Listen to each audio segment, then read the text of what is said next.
Buenas tardes, profesor y compañeros. Tenemos el gusto de presentarle esta exposición de técnicas y estrategias didácticas, presentado como parte de la especialidad en maestría en docencia superior, como parte del seminario de teoría y práctica de la didáctica. Instructor, el profesor Elvis Hernández y mi persona, Rebeca Suárez. Como primer punto, quisiera comenzar con el concepto de las técnicas didácticas, los cuales son procedimientos de menor alcance que las estrategias didácticas, dado que se utilizan en periodos cortos, cuyo foco es orientar específicamente una parte del aprendizaje desde una lógica con base psicológica, aportando así el desarrollo de competencias. Este es un concepto de la subdirección de currículum y evaluación de INACAP del año del 2007 en la página número 2. Como ejemplo de técnicas didácticas tenemos la siguiente, en la cual procederemos a describir cada una. Tenemos la técnica expositiva, que es una técnica que implica la presentación de un tema lógicamente estructurado con la finalidad de facilitar información organizada siguiendo ciertos criterios adecuados a la finalidad pretendida. Este es un concepto de Miguel del año 2006 en la página 84. ¿Qué características tiene? Facilitar información relevante a los estudiantes. 2. Promover la comprensión de conocimientos a través de generar nexos con otros aprendizajes o conceptos. Y 3. Estimular la motivación y activación cognitiva de los estudiantes. Ahora, ¿qué hace el docente? ¿Qué hace el estudiante? Según lo planteado por Miguel en el año 2006, en la página 94, tanto el estudiante como el docente presenta fases, como son antes de impartir una clase, durante la clase y después de la clase. En el caso del estudiante, antes de impartir una clase, el estudiante deberá repasar los conocimientos, realizar actividades previas, preparar el material de clase. Durante la clase va a escuchar, preguntar, tomar notas, responder, generar ideas propias y realizar actividades que promuevan aprendizajes significativos. Después de la clase va a realizar actividades, va a complementar la información, va a organizar e integrar los estudios y prácticamente va a ser un estudio autónomo. En cuanto al docente, antes de la clase va a seleccionar objetivos y contenidos, preparar la exposición, va a decidir qué estrategias comunicativas va a utilizar y va a planificar actividades. Durante la clase, el docente va a presentar y exponer la información, explicar con claridad los contenidos y mantener la atención, ejecutar actividades, facilitar la participación y evaluar la comprensión del expuesto. Después de la clase, el docente va a reforzar el aprendizaje mediante tutorías y va a evaluar tanto el aprendizaje como las lecciones. Y por último, proponer mejoras. ¿Cómo se implementa? Tenemos dos puntos, en la preparación de la exposición y en la exposición del tema. En la preparación de la exposición, el docente elabora cuestionamientos para clasificar a sí mismo el tema, identifica ejemplos y prepara el material de apoyo y actividades. En cuanto a la exposición del tema, implica el diseño de las fases en que se estructura la información presentada, en la cual cuenta con una introducción, un desarrollo y un cierre.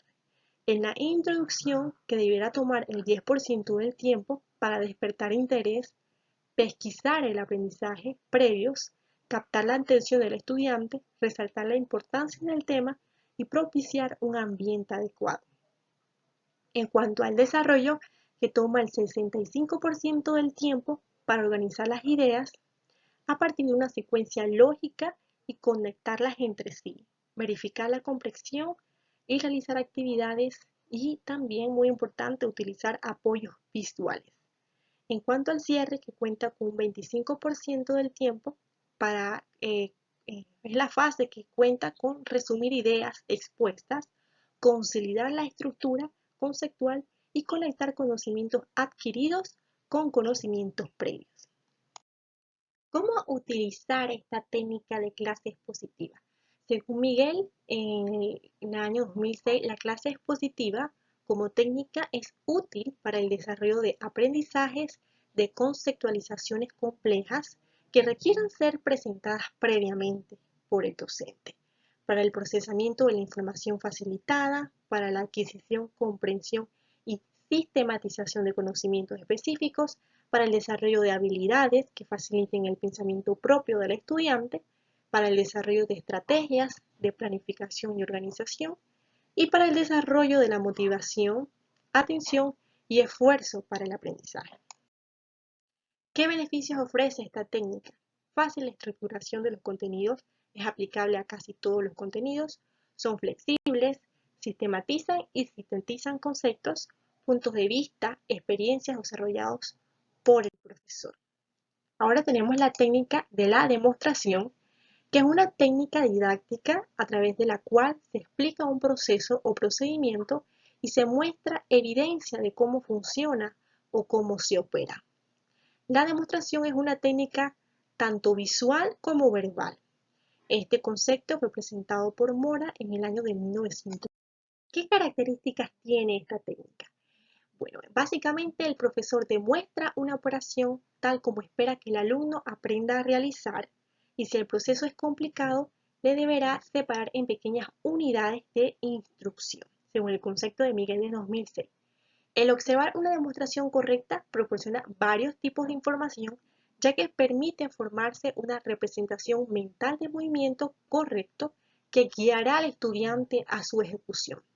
En el caso de un modelo en aprendizaje, entrega información sobre qué estrategias se deben utilizar durante el aprendizaje y cómo corregirlo. De todas maneras, lo anterior dependerá de lo que le interese y de si el docente, que es el entrenador, que domina suficientemente la técnica para realizar las demostraciones. ¿Qué hace el docente y qué hace el estudiante? Según planteado por Bona en el 83 y Subiaur en el 2030. El docente prepara debidamente el tema, anticipa preguntas a los participantes, verifica el nivel de entrada de los participantes para ver si logró los objetivos, ofrece una explicación inicial clara que favorece la comprensión, utiliza el lenguaje adecuado, prepara y asegura que el ambiente y los recursos son los adecuados, motiva, retroalimenta y corrige al estudiante. ¿Qué va a hacer el estudiante? Básicamente va a observar, atiende el modelo en su función de sus características, una representación y memoración de las conductas observadas, realiza ejercitaciones en un ambiente controlado y aplica conocimientos a situaciones concretas, impone en práctica una serie de habilidades básicas y procedimentales, además de que reflexiona sobre su propia práctica, definiendo aspectos a mejorar. ¿Cómo se implementa esta técnica? Previo a la implementación, el docente debe analizar y fundamentar la utilización de la técnica desde el logro del aprendizaje esperado. Debe tener claro por qué utiliza esta técnica y no otra. Bueno, la demostración como técnica didáctica puede aplicarse siguiendo estas 4 fases, que son preparación, demostración propiamente tal, aplicación y verificación del aprendizaje. En cuanto a la preparación, esta es la fase donde el docente elabora el esquema de la demostración, previniendo todos los recursos necesarios, ya sean instalaciones, insumos, maquinarias y otros, así como la forma de la participación de los estudiantes, su disposición y la instrucción adecuada. En cuanto a la demostración propiamente tal, el docente presenta la técnica explicando su beneficio para el aprendizaje y las etapas que conlleva. En cuanto a la aplicación, el docente lleva a los estudiantes a repetir en un primer tiempo la demostración. Después de la demostración y su repetición, el docente hace que los estudiantes realicen tareas en base a la demostración efectuada y así deberán ejecutarlas. En cuanto a la cuarta fase, que es la verificación del aprendizaje, eh, hay un aprendizaje y se realiza en función del tiempo de la demostración. Es decir, se solicita a los estudiantes comprobar confrontar la demostración. En este punto, el instructor proporcionará la retroalimentación necesaria y, si el tiempo lo permite, el dominio y afinar la habilidad.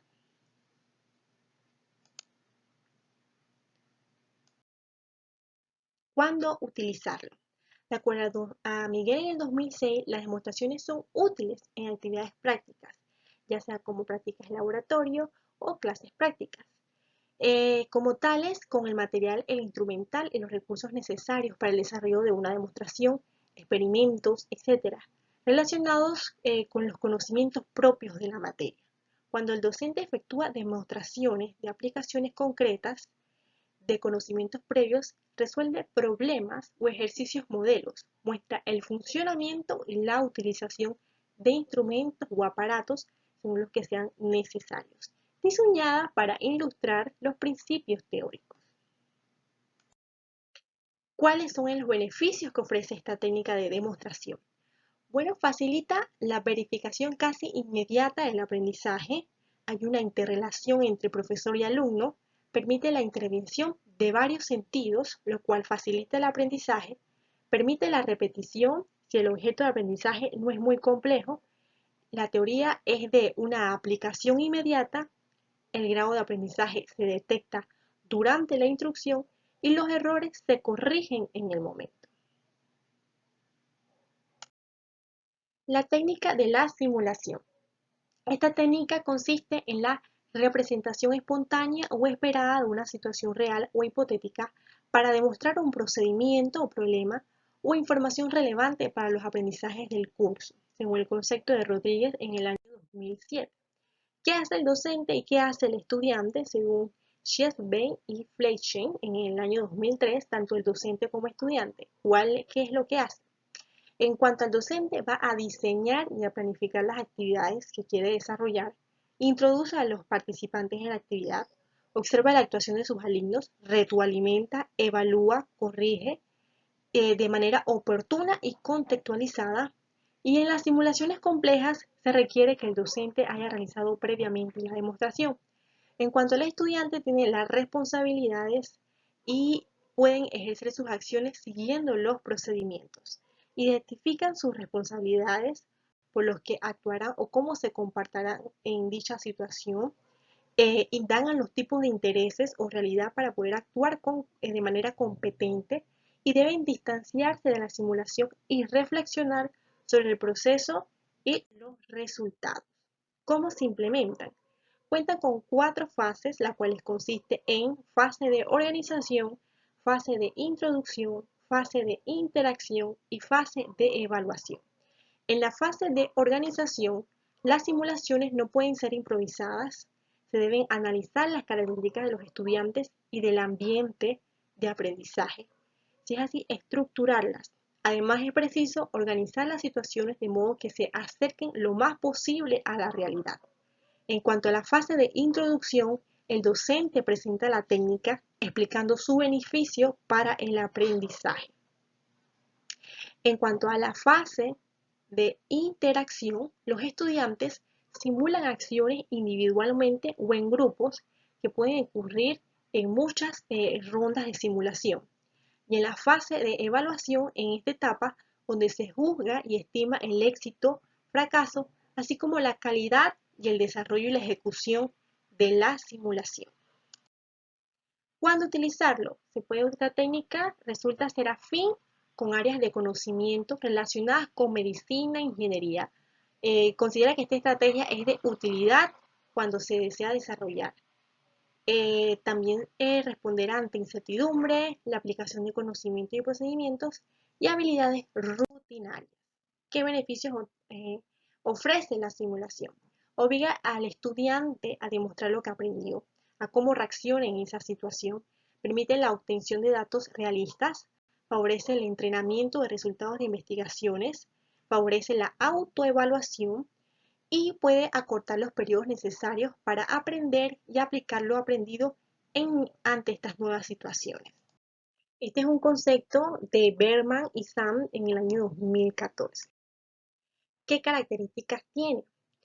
Básicamente, el objetivo de esta técnica es promover un aprendizaje activo por parte del estudiante, ya que conlleva un aprendizaje autónomo.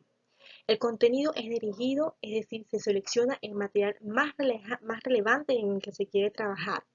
La entrega de material y presentación de la información se hace a través de un material impreso, digital o audiovisual. Se recomienda actividades colaborativas y requiere que los estudiantes trabajen de manera autónoma fuera del aula, lo que implica considerar su madurez y habilidades previas.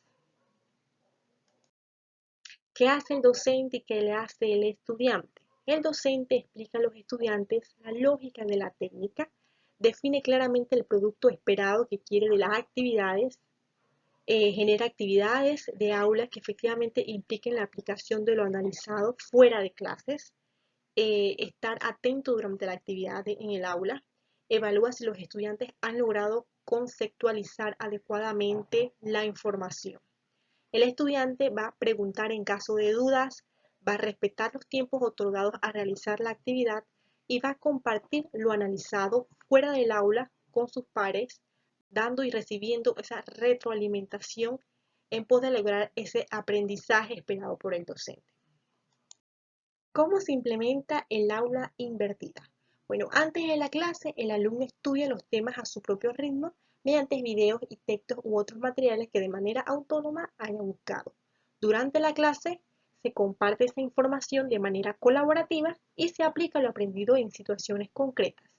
El docente va resolviendo dudas y atiende las necesidades particulares de los alumnos. ¿Cuándo utilizarlo?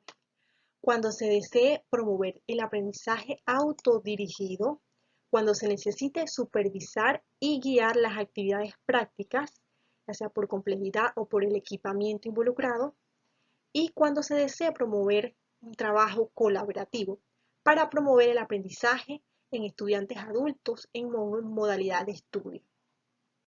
¿Qué beneficios ofrece? Permite que el estudiante aprenda a trabajar de manera autónoma sin la presencia del docente, permite que el estudiante aprenda a trabajar de manera colaborativa en las actividades desarrolladas en aulas y permite que el estudiante transite constantemente entre los aspectos teóricos y prácticos del aprendizaje a lograr. Tenemos ahora la técnica de juego de roles, que es una técnica donde el estudiante actúa en un entorno simulado para practicar y desarrollar capacidades de acción y de decisión en situaciones de la vida real, según el concepto de Schelven y Fleischmann en el año 2003. Juego de roles es una técnica de dinámica de grupo que tiene como objetivo ayudar a desarrollar la perspectiva social y la empatía mediante la representación de diferentes papeles dentro de situaciones conflictivas donde intervienen diferentes posturas que tienen que ser combinadas. ¿Qué características tiene esta técnica de juego de roles?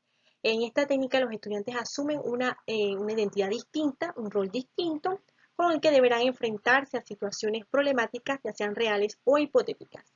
Y otra característica es que no existe ningún guión ni diálogo establecido, solo a partir de una descripción más o menos detallada de la situación. Una vez concluido el juego del rol, el grupo da sus observaciones, discute las implicaciones de la conducta para el problema en que se esté analizando.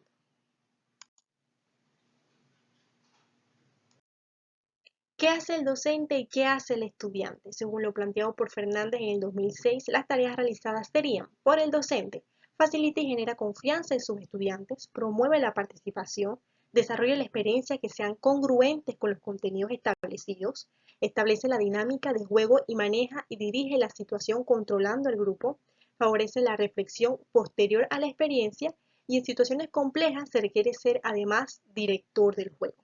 ¿Qué va a hacer el estudiante? Experimenta el juego de rol, reacciona a condiciones o variables emergentes, reflexiona y analiza la experiencia desde el logro de los aprendizajes esperados. ¿Cuándo se utiliza? Se utiliza para trabajar las relaciones interpersonales, el comportamiento y los valores y las actitudes. Permite que los estudiantes se den cuenta de lo que hacen, de cómo lo hacen y las consecuencias de sus comportamientos. Prueben o experimenten nuevos comportamientos en un clima de riesgo limitado. No es una situación real. Aprenden también a observar a las personas en una situación y reflexionan sobre sus comportamientos y sobre sus efectos de sus acciones. ¿Qué beneficios ofrece esta técnica? Es útil para discutir un tema en diferentes tipos de roles, promueve empatía del grupo, de los alumnos, genera a los alumnos una conciencia sobre la importancia de una interdependencia grupal, permite que los estudiantes se acerquen a la realidad y permiten discutir una temática desde diferentes tipos de roles. Ahora vamos al punto de las estrategias didácticas, que quiero comenzar con el concepto de las estrategias de enseñanza-aprendizaje. Son instrumentos de lo que se vale el docente para contribuir a la implementación y el desarrollo de las competencias de los estudiantes, con base en una secuencia didáctica que incluye inicios, desarrollos y cierres. Es conveniente utilizar estas estrategias de forma permanente, tomando en cuenta las competencias específicas que pretendemos contribuir a desarrollar. Existen estrategias para acabar conocimientos previos, para organizar estructuras de contenidos, y una adecuada utilización de tales estrategias puede facilitar el recuerdo. Es importante aclarar que existen estrategias que pueden utilizar en las 3 fases de una secuencia didáctica. Sin embargo, para fines prácticos se han clasificado de acuerdo con una función preponderante, que la vamos a ver de la siguiente manera. Estrategias para indagar sobre los conocimientos previos. Tenemos en este caso, en este tipo de estrategias, por ejemplo, la lluvia de ideas, que es una estrategia grupal que permite indagar o obtener información acerca de lo que un grupo conoce sobre un tema determinado. Es adecuado para generar ideas acerca de un tema específico y dar solución a un problema. ¿Cómo se realiza la lluvia de ideas? Bueno, se parte de una pregunta central acerca de un tema, una situación o un problema. La participación de los estudiantes puede ser oral o escrita. Se debe limitar el número de las intervenciones. Se exponen las ideas, pero no se ahonda en justificaciones ni fundamentos o bases. Todas las ideas expresadas son válidas. El tiempo para llevar a cabo esta estrategia es breve y debe existir un moderador quien debe anotar en el pizarrón todas las ideas expuestas por los participantes, los alumnos o los estudiantes.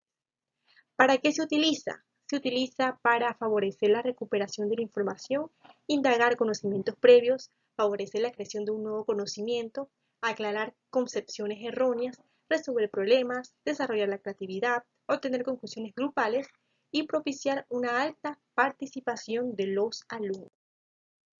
Aquí tenemos un ejemplo en cual el tema central era la higiene bucal y las ideas fueron hilo dental, enjuague, chequeo regular, una sonrisa perfecta, buen cepillado, enjuague sin mal olor. Preguntas guías es otra estrategia. ¿Qué son? Las preguntas guías constituyen una estrategia que nos permite visualizar un tema de una manera global a través de una serie de interrogantes. ¿Cómo se aplican? Tenemos aquí un esquema circular en donde el tema central se coloca en el centro, que se selecciona un tema, se formulan preguntas como cuáles: concepto qué, objetivo para qué, proceso cómo, tiempo, lugar, dónde, cuándo, cantidad, causa, personaje, quién. ¿Para qué se utilizan las preguntas guías? Permiten identificar detalles, analizar conceptos, indagar conocimientos previos y planear un proyecto. Ejemplo, el tema central era el diagrama de flujo. Preguntas que se colocan alrededor del diagrama circular. ¿En qué situaciones se utiliza? Se utiliza cuando se quiere representar un algoritmo. ¿Tiene orden lógico? Sí, tiene una secuencia. ¿Qué elementos utiliza? Círculos, óvalos, rombos. ¿Para qué sirve? Para representar gráficamente problemas. ¿Qué es? Es la representación gráfica de un algoritmo que sigue una secuencia. Ahora tenemos las estrategias que promueven la compensación mediante la organización de la información. Organizar la información de forma personal se considera como una habilidad importante para aprender Después que se ha buscado una información pertinente para un fin específico, es necesario realizar la lectura y posteriormente hacer una síntesis mediante organizadores gráficos adecuados. Por esta razón, el uso de este tipo de estrategias representa una importante labor. Tenemos en este caso el cuadro sinóptico. El cuadro sinóptico es un organizador gráfico muy utilizado, ya que permite organizar y clasificar la información, en donde se utilizan llaves. Tenemos la idea general, después la idea principal, ideas complementarias y van a empezar a dar detalles de esas ideas complementarias. ¿Cómo se realiza? Como ya mencioné, se realizan los conceptos generales o inclusivos, se derivan los conceptos secundarios y se categorizan los conceptos y se utilizan, como ya mencioné, llaves para señalar las relaciones, como el primer esquema que presenté. ¿Para qué se utiliza el cuadro sinóptico? Permite establecer relaciones de concepto, desarrollar la habilidad para clasificar y establecer jerarquía, organizar el pensamiento y facilitar la comprensión de un tema. El ejemplo, en este caso, la contaminación, que es la idea general, ideas específicas o secundarias, atmosférica aire, hídrica agua, terrestre suelo. En la atmosférica aire van a ser detalladas gases contaminantes, hídrica agua, desechos plásticos, derrames de petróleo, aguas residuales, en terrestre suelo, basuras, herbicidas y plaguicidas y metales pesados. Cuadro comparativo. El cuadro comparativo es una estrategia que permite identificar las semejanzas y las diferencias de dos o más objetos o hechos. ¿Cómo se realiza? Se identifican los elementos que se desean comparar, se marcan los parámetros a comparar, se identifican y escriben las características de cada objeto o también puede ser un hecho y se enuncian afirmaciones donde se mencionan las semejanzas y diferencias que se quieran resaltar o relevantes. ¿Para qué se utiliza el cuadro comparativo? Permite desarrollar la habilidad de comparar la emisión de juicios, facilita el procesamiento de datos y ayuda a organizar el pensamiento. Ejemplo de un cuadro comparativo que presentamos ahora, en este momento, tenemos los pueblos mexicanos de origen mexicano, aztecas, mayas, incas, que aparecen en la parte superior y vamos a compararlos en su arquitectura, escultura y en pintura. Por ejemplo, los aztecas emplearon como material la piedra labrada y el adobe. En cuanto a los mayas, ellos hicieron una estructura exterior que es donde predomina el estilo piramidal. Y los incas construyeron templos, calzadas, caminos, puentes, acueductos, canales, entre otras obras. Y así fueron comparando en cuanto a escultura y pintura, colocando las ideas más relevantes. Estrategias grupales. Tenemos el simposio. ¿Qué es? El simposio, también conocido con el término latino simposio, un equipo de expertos que desarrolla un tema en forma de discurso de manera sucesiva. El discurso se apoya básicamente en datos empíricos surgidos de investigaciones. Al final se destina un lapso para plantear preguntas. El objetivo es tener información actualizada. Es una estrategia que puede usarse en tres vertientes. Una, en asistencia a un congreso organizado por instancias externas a la universidad. Dos, la participación de los alumnos en un congreso presentado en alguna ponencia. Y tres, una organización de un congreso. ¿Para qué se utiliza el simposio? Bueno, nos ayuda a obtener información actualizada, que es su objetivo fundamental, plantear preguntas en torno a un tema, analizar la información y a desarrollar la capacidad de argumentación y convencimiento. Vamos a ver un ejemplo del simposio. Tenemos aquí que el simposio internacional del martes 21 de julio del año 2020, el tema principal era la crisis del COVID-19, transformaciones del Estado y cambio social mundial. Básicamente los simposios son espacios académicos donde hasta 4 ponentes comparten procesos y productos de investigación de ámbito y objeto de problemas concretos, actuales y de coyuntura. Los participantes del simposio podrán asistir a la mesa de reflexión y presentar sus intereses. Prácticamente el objetivo del simposio es obtener información actualizada.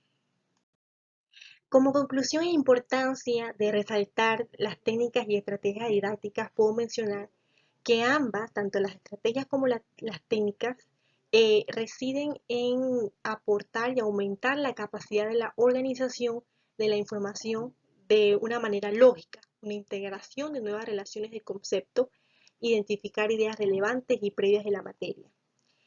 De esta manera se involucra el alumno en un proceso denominado aprender a aprender, donde a través de la coordinación, la comunicación y la aplicación de actividades se dirige los recursos cognitivos para mejorar así la adquisición de conocimientos. Ahora vamos a nuestra parte bibliográfica. Muchas gracias por su atención.